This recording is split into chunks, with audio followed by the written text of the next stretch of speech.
Damn it. ఏంటిటా కుండబద్దలు కొడతా అత్త. నమస్కారం, కుండబద్దల ప్రేక్షకులకి స్వాగతం. రాజకీయ విశ్లేషకుడైన ప్రొఫెసర్ నాగేశ్వర్ గారు తన నీచ బుద్ధిని మరొకసారి బయటపెట్టుకున్నట్టయింది. ఒక 2 అంశాల్లో ప్రొఫెసర్ నాగేశ్వర్ అడ్డంగా దొరికిపోయాడు. ఏమిటి ఆ 2 అంశాలు? యాక్చువల్గా నిన్న ఆయన ఒక టీవీ షోలో మాట్లాడుతూ తనకి కొన్ని బెదిరింపు కాల్స్ వస్తున్నాయని, లడ్డు కల్తీలో వాడిన నెయ్యిలో జంతు కొవ్వు కలిసింది, పంది కొవ్వు కలిసింది, చేప నూనె కలిసింది, అవే కాకుండా ఇంకా వేరే ఏయో కూడా చాలా కలిసినాయి అని నువ్వు ఎందుకు చెప్పవు అని బెదిరిస్తున్నట్టుగా ఆయనకు కొన్ని ఫోన్ కాల్స్ వచ్చినట్టుగాను, ఆ వ్యవహారాన్ని లోకేష్ దాకా తీసుకెళ్ళినా లోకేష్ ఏం పట్టించుకోలేదు అనే వ్యవహారాన్ని కూడా ఆయన నిన్న బయటపెట్టాడు. కానీ ప్రొఫెసర్ నాగేశ్వర్ ఈ కల్తీ నెయ్యి గురించి మాట్లాడుతున్న దాంట్లో ఏమేం మాట్లాడుతూ ఉన్నాడు, లేకపోతే ఈ 2 అంశాల్లో ప్రొఫెసర్ దొరికిపోయాడు అని నేను చెప్పినట్టుగా ఏమిటి ఆ 2 అంశాలు అనేది ఈ వీడియోలో క్లియర్గా మీకు వివరిస్తాను. వీడియో నచ్చితే ఖచ్చితంగా లైక్ చేయండి, ఇంకా 10 మందికి షేర్ చేయండి. అలాగనే మన కుండబద్దలు 2.0ని సబ్స్క్రైబ్ చేసుకోవటం మాత్రం మర్చిపోకండి. మన మెయిన్ ఛానల్ కుండబద్దలు, అలాగనే కుండబద్దలు 2.0లో అప్డేటెడ్ వీడియోస్ చాలా త్వరగా మీ ముందుకు రావాలంటే నోటిఫికేషన్ల ద్వారా వస్తాయి. అందుకని సబ్స్క్రిప్షన్ చాలా ఇంపార్టెంట్.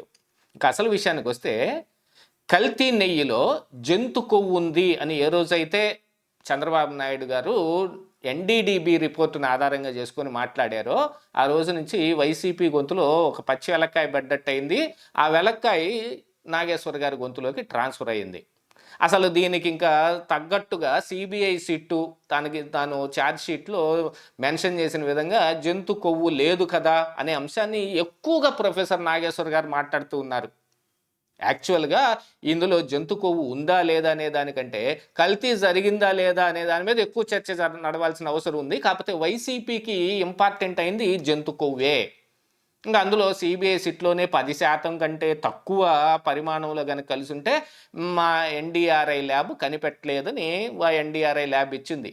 అసలు ఎన్డీడీబీలో ఎందుకుని కాకుండా ఎన్డీఆర్ఐలో చేశారు అనే దాని మీద కానీ, ఎన్డీఆర్ఐలో గతంలో ఇందులో నిందితులుగా ఉన్న వ్యక్తులు అందులో పనిచేసిన సంగతి కానీ కూడా తెరపైకి వచ్చాయి.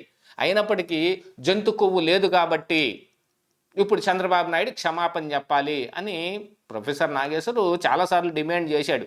కానీ సిట్ ఇచ్చిన ఈ కల్తీ నెయ్యి గురించి కానీ, ఈ కల్తీ నెయ్యి జరిగింది అని వాళ్ళు ఇచ్చినా కూడా జగన్మోహన్ రెడ్డి కానీ వైసీపీ కానీ మాకు క్లీన్ చిట్ లభించేసింది అనే దాని మీద మాత్రం ఏ వీడియో పెట్టలా.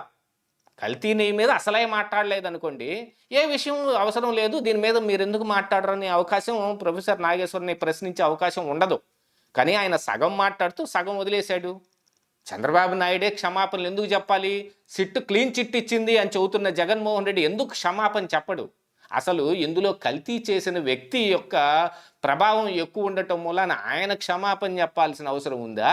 ఇదిగో ఇలా కల్తీ జరిగింది, అందులో జంతు కొవ్వు కూడా ఉంది అని తన దగ్గర ఉన్న ఒక రిపోర్టుని బయట పెట్టిన చంద్రబాబు నాయుడు క్షమాపణ చెప్పాల్సిన అవసరం ఉందా? ఈ రకంగా ఆయన ద్వంద్వ వైఖరిని ప్రదర్శించాడు. దానికి గాను మరి సాక్షి మీడియా కూడా ఆయన మాట్లాడుతున్న మాటలన్నింటినీ హైలైట్గా పేపర్లోను వాళ్ళ టీవీల్లోనూ ఓదరగొట్టేస్తుంటే మరి టీడీపీ కార్యకర్తలు కొంతమంది ఆయనకు ఫోన్లు చేసి బెదిరించారట. బెదిరించిన విషయం మరి ఆయనే చెప్పాడు కాబట్టి వాస్తవం కిందే నమ్మాలి. కాకపోతే ఆయన చేయాల్సిన పని ఏమిటి? ఎవరైనా ఇప్పుడు మన కుండబద్దల ఛానల్కి కూడా బెదిరింపులు వస్తాయి. గతంలో మా నాన్న మీద అయితే ఫిజికల్ అసాల్టే జరిగింది. ఆయన కారుని లారీ పెట్టి గుద్దేసి వెళ్ళిపోయారు. పోలీసులు కూడా చెక్ పోస్ట్లో పట్టుకున్న లారీని కూడా పచ్చి నిమ్మకాయల లోడ్ ఉందనే పేరు చెప్పి వదిలేసేశారు. ఇవన్నీ జరిగిపోయినా కూడా మనం డైరెక్ట్గా పోలీసులను ఆశ్రయించాం. మరి ఆ రోజున మేము జగన్మోహన్ రెడ్డికి ఫోన్ చేశాము, సజ్జల రామకృష్ణారెడ్డికి ఫోన్ చేశాము అనలా. కానీ ఈ రోజున ప్రొఫెసర్ ఏమంటున్నాడు? లోకేష్ని టార్గెట్ చేస్తూ ఉన్నాడు. ఖచ్చితంగా లోకేష్ ఈ అంశంలో పట్టించుకోవాలి, రెడ్ బుక్ రాజ్యాంగం తీయాలంటాడు. ఎవరి మీదన్నా రెడ్ బుక్ రాజ్యాంగం తీస్తే ఇది తప్పు అని చెప్పే నాగేశ్వరు తన దాకా వస్తే రెడ్ బుక్ రాజ్యాంగం కావాలట. సరే, అసలు విషయం ఏమిటి అని అంటే, లోకేష్కి కాదు కదా కంప్లైంట్ చేయాల్సింది. లోకేష్ ఏమన్నా హోంమంత్రి? ఆయనకి చేయటానికి హోంమంత్రి వంగలపూడి అనిత ఉన్నారు. ఆవిడకి ఫోన్ చేసి చెబితే ఇదిగో పోలీస్ బాస్ ఇవ్వడు కాబట్టి ఫోన్ చేశాడు అనుకోవచ్చు. కాకపోతే ఇక్కడ అసలైన విషయం ఏమిటి? పోలీసులకి కాకుండా లోకేష్‌కి కంప్లెయింట్ చేసి, వాళ్ళ టీమ్‌కి కంప్లెయింట్ చేసి, నా విషయం ఏం పట్టించుకోవటం లేదంటే, మరి ప్రొఫెసరు పోలీస్ కంప్లెయింట్ ఎందుకు ఇవ్వలేదు అనేది ఇంకోటి చూడాలి. దీని ద్వారా మనకు అర్థమవుతున్న విషయం ఏమిటంటే, ప్రొఫెసరు లోకేష్‌ని కూడా టార్గెట్ చేస్తున్నాడు. ఇందులో జంతు కొవ్వు లేదు సరే, మిగతా కెమికల్ లడ్డు తయారు చేశారు కదా, కల్తీ జరిగింది కదా, దాన్ని క్లీన్ చిట్ అని జగన్ అంటున్నాడు అని అంటే, మరి ప్రొఫెసర్ దాని మీద వీడియో ఎందుకు పెట్టలేదని ప్రశ్నలు వస్తాయి. రాకుండా ఎందుకు ఉంటాయి? మనం ఒకవైపే మాట్లాడుతున్నప్పుడు మరొక వైపు ఉన్న ప్రశ్న కూడా మీకు సంధించబడుతుంది. అవసరమైతే దానికి నేను వీడియో పెట్టాను అని అంటే, ప్రొఫెసర్ని అందరూ ఫాలో అవుతారు. ఆయన వీడియో పెట్టింది లేదో అందరికీ తెలుసు. నేను కొత్తగా చెప్పాల్సిన పని లేదు. జగన్మోహన్ రెడ్డి చెప్పిన క్లీన్ చిట్ గురించి ప్రొఫెసర్ ఏమాత్రం మాట్లాడలేదు. మీడియా ముఖంగానే అది తెలిసిపోతానే ఉంది. కాకపోతే కొత్తగా లోకేష్ మీద ఆరోపణలు చేస్తున్నాడు కాబట్టి, ఈయన చెయ్యాల్సిన పని ఈయన చేయకుండా, లోకేష్కి కంప్లైంట్ ఇచ్చాను పట్టించుకోలేదంటే, సైబర్ క్రైమ్లో ఈయన కంప్లైంట్ చేశాడా?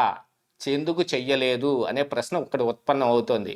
ఇందులోకి లోకేష్ను కూడా లాక్కొచ్చి ఆయన్ను కూడా ఒక కల్ప్రిట్గా చూపించే ప్రయత్నం ప్రొఫెసర్ చేస్తున్నాడు. కాబట్టి మనం కూడా దీన్ని ఎక్స్పోజ్ చేయాల్సిన అవసరం ఉందని మనం ఈ వీడియో చేయాల్సి వచ్చింది. కానీ ఆయన మీద కోపంతోటో దుగ్ధతోటో ఆయన ఏదో పెద్దోడనో ఆయన 4 సార్లు వీడియోలు చేస్తే మన వీడియోలు కూడా వైరల్ అవుతాయి అనేది ఇందులో ఉద్దేశం కాదు. ఆయన అసలైన కుట్ర ఏమిటి, లోకేష్ని ఎందుకు ఇందులోకి లాగుతున్నాడు అనే దాని మీద ఈ వీడియో చేయాల్సిన అగత్యం ఏర్పడింది. ఇదే ఈరోజు కుండబద్దలు.